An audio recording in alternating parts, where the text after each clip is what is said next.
Hey, what's up guys? John here. Joe Biden officially cancels $10,000 in student loan debt for all Americans earning less than $125,000 a year and $20,000 per American for each person earning less than $125,000 a year that is a Pell Grant recipient. And so what does this cost the everyday taxpayer? What is this going to do? Well, everyday taxpayer is going to pay about $300 billion for this.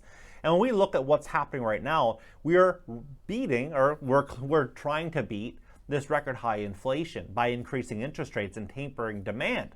But what is this going to do at the same time in which we passed this Inflation Reduction Act, we doubled the IRS, and now we are pushing this $300 billion expense on the everyday American? Now I understand the side from, the everyday borrower who is also struggling.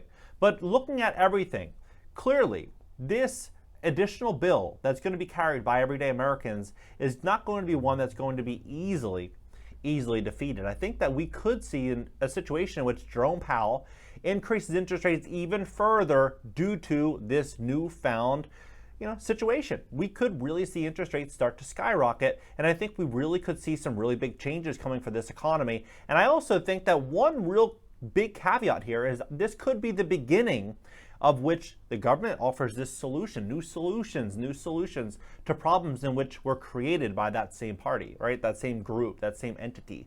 And what is that? Look at the record high inflation, look at rents, look at utility bills, look at everything that's happening right now.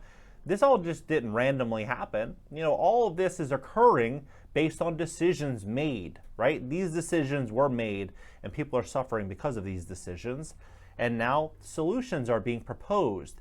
And those very solutions are going to be ones in which that demand more power and more control over the people that are already suffering. Take a look at this. Biden to cancel $10,000 in student loan debt for borrowers earning less than $125,000 a year. Washington, President Biden will announce on Wednesday that he's canceling $10,000 in student loan debt for Americans earning $125,000 a year or less and extending a pause on payments for borrowers until December 31st, capping months of anticipation of our campaign promise to provide economic relief to millions of people, according to 4 people familiar with the announcement. Now, for me, I was interviewing a prospective tenant, many months ago in Los Angeles, and I had an apartment for rent. I think it was like $2,200. And this tenant, this prospective tenant, told me that yes, I can afford this rent. And I said, well, tell me a little bit about your career, how much money you're making. We just had a, simple little dialogue on a walkthrough. And she's like, I could afford it, and I'm making X, I'm making Y, but it's because my student loans are on pause. I don't have to make these payments. I don't have to make these payments over here, these payments, because everything was on pause. And I said, well, what happens when those payments are due again? And she was silent, right? I think a lot of people are looking at expenses that are being paused as expenses that no longer exist, and they're using that additional cash flow to make up, the difference on inflation, right? People are spending more money because they're forced to spend more money, and everything's going up in price. They have no option but to pay for it. When these bills start to become due again, in December, I think this could really be a huge problem for America. Mr. Biden will also announce an additional $10,000 in debt forgiveness for students who receive Pell Grants in college, focusing the additional aid on people of lower income backgrounds. The administration will contend that 90% of relief will go to households earning $75,000 a year or less. The debt relief will be available only to individuals earning $125,000 a year or less, or households earning $250,000 a year or less. $250,000 a year is a lot. Imagine a husband and wife, right, or a couple. Each one is making $100,000 a year. That's a lot of money, right? People go to school to become an accountant and they'll make $70,000 or $80,000 a year. Working professionals earning $100,000 a year each would still qualify. $125,000 each would still qualify, right? You'd have to be a specialist, a doctor. You'd have to have your own practice and do extremely well to not qualify. But I would bet that of the $250,000 a year or less, the majority of Americans are going to fit inside of that, right? Probably 99 out of 100.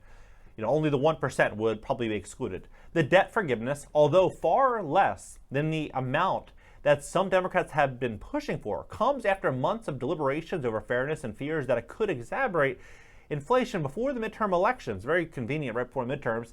The plan will almost certainly face legal challenges, making the timing of the relief uncertain. The question of how far the United States should go in providing debt forgiveness and who should benefit from it emerged as one of the most contentious issues for Mr. Biden and exposed deep division in the White House across the United States. 45 million people owe about $1.6 trillion, which is more than auto loans, credit cards, or consumer debt other than mortgages. Many Democrats have argued that debt forgiveness is necessary to address racial disparities in the economy, but critics say widespread debt forgiveness is unfair to those who have tightened their belts to pay for college, and Republicans and some Democrats contend that it will add to inflation by giving consumers more money to spend. The White House sought to address those economic concerns by targeting the relief. Mr. Biden also paired the forgiveness with an announcement that all student loan borrowers must resume repayment on their loans after the end of the year, ending a pause that was put in place in the pandemic recession in March of 2020.